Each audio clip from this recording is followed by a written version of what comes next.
আগামী জাতীয় সংসদ নির্বাচনে আইন শৃঙ্খলা রক্ষায় প্রায় ১ লাখেরও বেশি সেনা সদস্য মাঠে থাকবে এমন ঘোষণা দিয়েছে নির্বাচন কমিশন।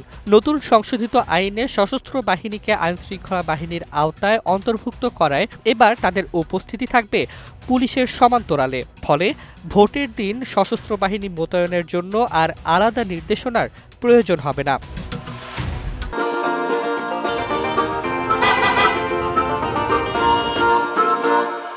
তবে সেনাবাহিনীকে আইন শৃঙ্খলা বাহিনীর অংশ হিসেবে যুক্ত করা গেলেও বিচারিক ক্ষমতা দেওয়া হবে কিনা তা নিয়ে তৈরি হয়েছে বড় ধরনের বিতর্ক।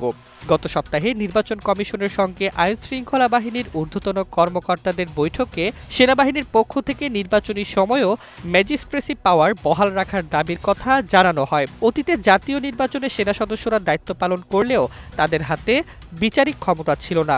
এই প্রেক্ষাপটে এবার আলোচনা আরও তীব্রতা পেয়েছে।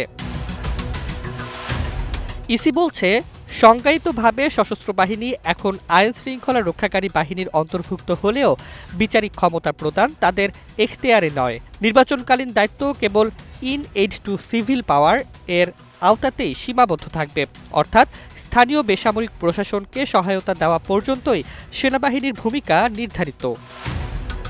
উল্লেখ্য, অন্তর্বর্তী সরকার দায়িত্ব নেওয়ার পর গত বছর সেনাবাহিনীর কমিশনপ্রাপ্ত কর্মকর্তাদের বিচারিক ক্ষমতা দিয়ে প্রজ্ঞাপন জারি করা হয় এবং তা পর্যায়ক্রমে কয়েক দফা বাড়ানো হয়েছে। ফলে নির্বাচনকালীন সময়েও সেই ক্ষমতা বহাল থাকবে কিনা এ নিয়ে আইনি ও রাজনৈতিক মহলে জোর আলোচনা চলছে।